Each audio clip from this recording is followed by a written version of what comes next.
Paul Finebaum is Paul Finebaum, and I might be biased at this point to where anytime he speaks, I'm already on edge and just like, all right, what piece of trash is gonna come out your mouth today? He kind of him and Mel Kiper.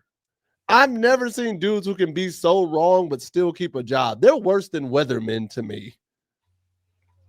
They are at least with the weatherman. I know this is just percentages of like, hey, bro, this ain't even the likelihood it's going to rain. This is just the amount of the area that's going to get rain. That's what that percentage is, if y'all don't know. It's not the likelihood that it's going to rain that day. It's the percentage of the Tri-County area that's going to receive rain. Just so y'all know, if you never knew that. But Paul Finebaum and Mel Kiper will say the most off-the-wall take. People will take it as gospel. And then when they come back wrong as all get out, 2 weeks, 2 years, 2 months, 2 days later, they don't even own up to it. They just try to slide by and without making an apology or anything like that. That's kind of like that whole Paul Finebaum said Cam Newton was the worst player Urban Meyer dealt with in his entire college career. And I'm like, and even Cam Newton was like, do you not know who was on my team? I was the worst. That man had Ohio State, Florida. It's like I had to leave because I went to I had to go to JUCO because I wasn't gonna play with Tebow there. He's like, yeah, I stole. It's like even then, I stole it. He had that whole laptop situation. It's like that wasn't even as big if you had really read the full story about that. But you want to say he's the worst player. I'm sorry, Paul Finebaum. Did you not watch the Swamp Kings documentary? did you not watch the Swamp Kings documentary? And you want to say Cam Newton was the worst player?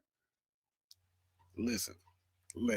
That's what I'm saying, bro. That's what I mean, bro. Paul Finebaum gets away with this, and nobody checks him for it.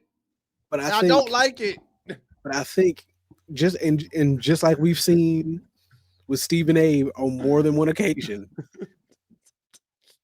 I think the reason why they continue to have jobs is because they know the bad take is going to get you views. It's going to get you clicks. It's going to drag you in. But here's the that's thing. Why that's why you're upset. That's why everybody hates the. That's why everybody. That's why everybody hates the media. That's why everybody hates the current media. Not just that, but that's why everybody argues with Paul Finebaum and his topics, because you already know without a doubt he's going to give a bad take. You know it. You know every time he comes on TV. But think about it. But think about it. Do you or do you not still listen to the take? Despite the fact that you know it's going to be a bad one. Do you or do you not? Reluctantly. Exactly. Because I'm sitting here like him. As much as you hate it. I'm going to say this. Him flipping Mad Dog Russo for NBA. Because Russo always has some Asian take. Like nothing is better than the like 79 Celtics and 85 Celtics to him. Like anything past 85 is not good basketball. Him, Russo, Nick Wright. I don't know. Like those three. It used to be Colin Cowherd too. But Colin kind of done chilled out since he done had his radio show. You know what I mean? He jumps in and like, out. And I'll also say this, because Brady's retired, like that was kind of like 80% of who Cowherd was, just a Brady glazer. Like he was always he dips his feet in the water from time to time. He's not jumping all the way in the pool, but he's still at the party. Yeah. So he in the back drinking sodas and not. Hey, he ain't even drinking soda. He drinking a LaCroix. Like they don't even know. LaCroix. And his DoorDash. But to answer your question, yes, reluctantly, I still listen to the take, but I hate it because that's the thing we complain about with the new media so much. It's like when I used to see Stuart Scott Van Pelt, like Chris Berman, when I saw them boys on ESPN doing their thing, they weren't giving a hot take just to give a hot take. They weren't giving a bad take just to give a bad take. Now, occasionally they might have a take that you kind of just look at it like, But if there was a general consensus of, nah, this is the best running back in the league, or this is the best running back coming out of the draft, if that was generally the consensus in the media and in the eye of public opinion, they would also reiterate that, and it would just be a boring segment. But that's the thing though, because you just said it, it's a boring segment.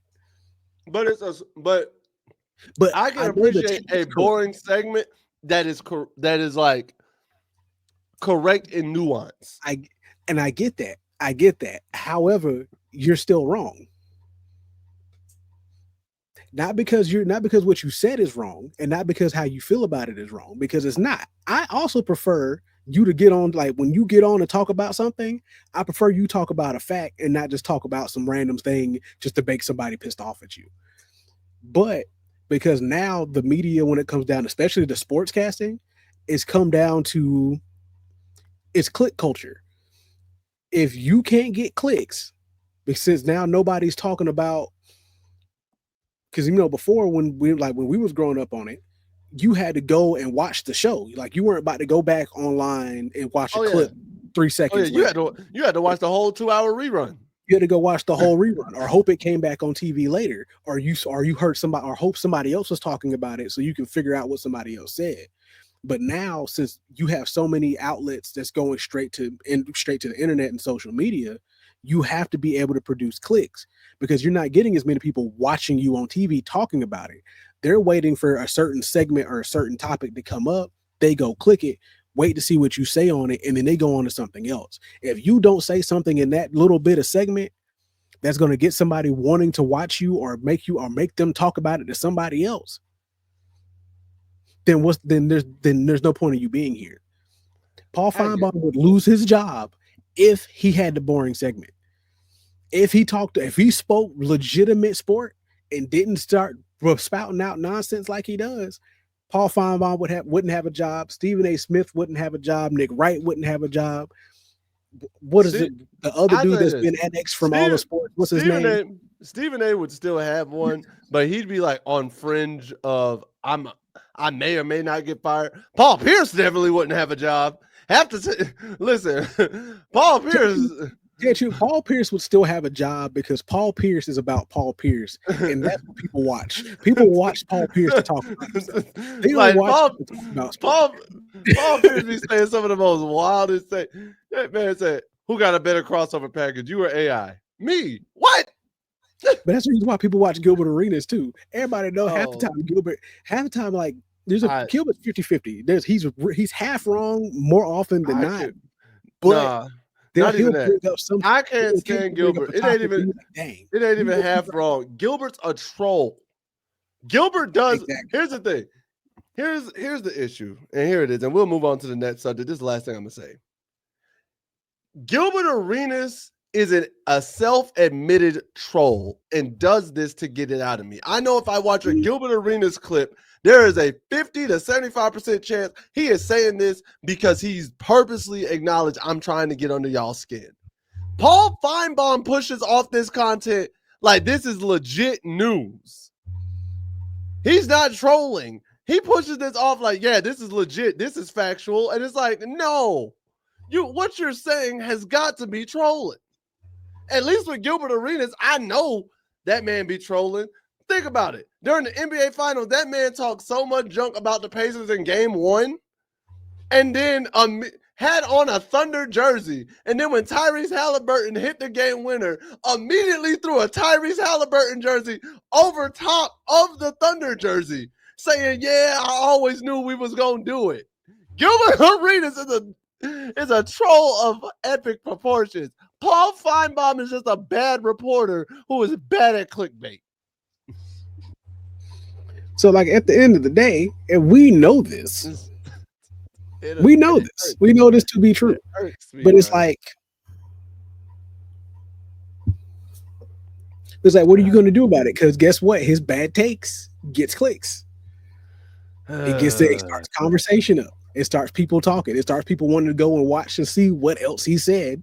That was entirely wrong. We know it's wrong. We know it's all out of pocket, but it gets clicks. It keeps him a job. Because just like what's his name? What's the one that everybody hates now? What's his name? Which one? Draymond? No, you know which one.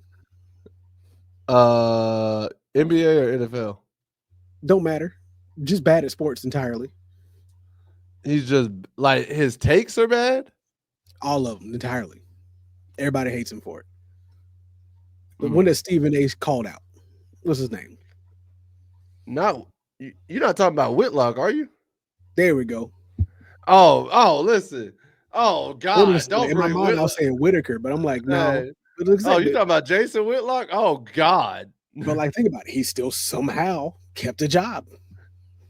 I honestly don't know how. None of us understand how. None of us understand how.